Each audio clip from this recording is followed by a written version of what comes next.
we have updates on the case with baby Zeke, his father, Jeremy Best, who allegedly killed his, baby Zeke's mother, Callie Randall, and she was pregnant. So he's currently facing 2 first-degree murder charges for which it was upgraded. Originally, it was second-degree, and they upgraded it to first-degree with death penalty on the table for both her and her unborn fetus. Now, there are no charges in the baby Zeke case because baby Zeke, unfortunately, was found passed away in the black SUV that he escaped with after killing his wife. So we don't have any charges there yet. It's just for his wife and the unborn fetus right now. And he had his first Zoom hearing. We'll go through some of the details because we have some unsealed documents here too, like the affidavit and stuff, which details, kind of what went on in this case so far, what he did. And in the Zoom hearing, he was super out of it. Like the whole time he's like messing with his face, like rubbing his face. And then when they start reading off, the judge starts reading off the charges saying like, what he did to the victims, he's like going, like, it's really strange. Like he's not there. He's out of his mind. Yeah. It's sad. Like I wonder if he had moments of coming to reality and realizing in those moments, or if he's just gone completely. And then at one point, so the lawyer that is representing him, because he was assigned a public defender, is Jim Archibald, Lori Vallow, Daybell's lawyer.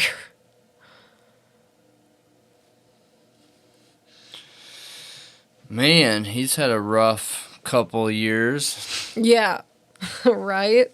Like, the nutcase, Lori Vallow Daybell, to now this nutcase, Jeremy Best. I wonder if he has some kind of specialty. Maybe. I haven't looked into him too much, like, to see what he does, typically. But it is interesting, he's taking another case where, like, clearly this person's off their rocker. Yeah, it is interesting. Very. So, we also found out, like, a little bit more that, the mom, she was, like, a silversmith and a very creative person. And, there's some beautiful pictures of their family, and they're living in the mountains. He's, like, a mechanic and opened his mechanic shop. It's I don't know, it seemed like they had things going for them, like the ball was rolling, but it doesn't appear that he's native to that area. It looks like he had moved there. So, in the affidavit, apparently, so we know from last time I talked about how, that day on November 30th, there was a 911 call to a convenience store where they found Jeremy Best naked, reaching over the counter for a cigarette. He went and got assessed and released. And from being released from, his psych evaluation, he then went home. And this is where we pick up the story that's outlined in the affidavit, that around like 11:40 p.m., they get a 911 call, and then it's a hang-up, and there's yelling. And they can hear a female repeatedly saying, Jeremy, Jeremy, no. There's a sound of like a disturbance, and the male voice is repeating yes, and then says, get the F back, you're gonna get shot, followed by I love you, I love you, I love you. And no one is on the line when dispatch picks up the call. Also, I guess when they pulled up, there was a neighbor or something like outside that had heard what was going on. So it says while Deputy Christensen was on the way to 4600 Skyline Loop, he passed a single vehicle and observed a partial license plate of 1T39. The vehicle appeared to turn from Skyline Loop to East 5000 South and traveled west towards Highway 33. He arrived to the location, the property. It's a residence located between two shops. He got out of the car, the police officer, and noticed somebody standing across the street. This was one of the neighbors.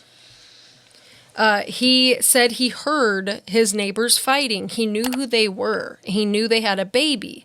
It's his neighbors. Yeah. He was acquainted with them, and he heard them fighting. He told him there's a 7 or 8 month old child in there. Baby Zeke was actually, I think, 10 months. And he said that he heard Callie saying, "Jeremy, stop it, you have a baby." And then he heard about 5 gunshots. And it sounded like they came from outside, not inside. Yeah. And then he saw a black vehicle exiting out of the driveway and leaving southbound. So he went across the street. He started knocking on doors. He walked back down the driveway and located Callie, laying on her left side on the ground under the lean-to of the east side of the north shop. The female was not wearing a shirt or a bra. There was a blue t-shirt and black sweatshirt laying on the ground within close proximity to the body. He approached the body and noticed a large pool of blood underneath and around her. It was laying next to an open door with her feet in close proximity to the door. And observed gunshot wounds to the area of her right breast and right side. He rolled her over and attempted to do CPR, but was unsuccessful. She appeared to be very recently passed away. Just horrible. But he, he goes in and he looks around. They issue an Amber Alert. I'm probably not going to read any more from the probable cause affidavit. I think the only important parts really, I think the important parts are really just that he was driving a black 1995 Chevy Tahoe, which is how I believe they end up locating him later on. But she was 28 weeks pregnant. Yeah, that's awful. This whole situation sucks, to be honest. The whole thing, it's just... And that shop that was there was Jeremy's auto repair. That was his auto repair business. Yeah, I just have one concern in this, right? Like, look, we can hold him accountable. That's not a problem. But I think it's helpful to let the people know why it happened. What happened? What illness does he have? Did he stop taking his meds? Was there a reason for him to stop taking his meds? We don't know. I mean, we don't know. Not yet. The late age mental break is so rare. I think he's still within the time frame, but you're right. 40s. It is more rare. You're right. It's very, very, very rare. He's 48. Yeah, so. That's late. Mm-hmm. Yeah, you're right. But baby Zeke, it's in another county, so we don't know what's going on with that. But I know that his lawyers, Archibald, requested a competency test. To see, Yeah. I don't think there's any way he's being declared fit to stand trial right now. So they're going to go through a long process. This is probably going to take a really long time. Yeah. So, It sounds like the cops did everything that they should have done in this situation, though. It's just an unfortunate situation where there's not much you could do, not many options, but the cops did everything they could do. yeah, I think that they did. I mean, I think really my issue here is the fact that he was released. Yeah, that's not a cop thing, though. No, that's it's not. Hospital the thing. cop is. Yeah. The cops have nothing to do with that. Yeah. From the 5150. Right. That's where I have a problem, is that you might be right in what you said the other day when we were talking about this, that maybe he didn't have insurance because he owned his own business. And if that's the reason they released him, I think they should be held liable in some way. Yeah. I don't think mental health facilities that take people from cops, like literally the cops picked him up, I don't think they should be able to turn people away or release them early just because they can't pay. It should be like an ER. Yep. Where they can't refuse you. They can't turn you out, or else they're held liable if something happens. Yeah, I agree. I think that would be a better system because lives are still on the line here. And actually, there's probably more lives on the line with this than even at an ER. At least in an ER, the only life you really have to worry about is the one that you're tending to. Now, in a situation like this, it's an endless amount of possibilities for lives in jeopardy. Right. You know what I mean? Absolutely. So, yeah, it's really unfortunate, really sad. Yeah, it was in Idaho Falls. They were searching for the car. They got some kind of tip by a hiker, and they found Jeremy sleeping naked in a sleeping bag on the side of the road. And it's cold out there. Like, they had snow. It's very cold out there. And baby Zeke, the original report I read said he was found in the woods, and that gave me the impression he was found not in the vehicle, but he was found in the Chevy Tahoe, like off an embankment. And I'm sure with no heat on. So I'm wondering, did he die from freezing to death?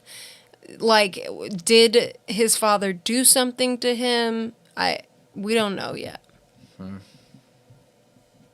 We don't know yet. But he was awful, regardless what the circumstances are or what it could be. I mean, right? Yeah. And apparently Jeremy was also like pacing or something, saying weird things. Something like that. But I don't think there's any question that he lost his mind. Yeah, I see speculation. People are saying that they think it could be drug induced, which is possible. Maybe. It's very possible. It doesn't change. But would he continue to be out of it even after not having that drug for this long? Like for a couple days? Like even 24 to 48 hours? Could be. Like this gone? Because he was really gone. Like in the Zoom hearing. When you get a true drug-induced psychosis, you are truly in psychosis. You're not here. You're gone. So what, he may need meds to like... To be stabled and then taken off him? Yeah. Yep. Okay. It's absolutely possible. But this sounds horrible, and I feel awful. Yeah. A whole family flipped upside down and gone. Yeah, gone. Like that they were, I mean, she was pregnant. Like they were building their own little family, Yeah. And it's sad. It's super sad. So I heard some people also speculating he could be faking. I don't think so. Yeah, where's the benefit in that? He's not going to get out in this lifetime. No. Even if they label him as clinically insane, he will be in a... And Idaho doesn't allow a plea for insanity. It's not allowed in Idaho. So that's good. I forgot about that. And even if that were the case, he would go to a mental health facility for the rest of his life. Yep. He would not be on the streets again. Yeah, but there's absolutely... Idaho doesn't allow it. It's within their state laws. So he can't get a insanity plea. It's just not possible unless they make some kind of amendment to that. But he also got, he got 2 first-degree murder charges in addition to enhancement of using a firearm during the commission of a crime. And I think they said that carried like 15 years. But he's already got life and DP on the table, so. Yeah. But his next hearing is going to be December 18th at 9:30 a.m. It's going to be a preliminary hearing.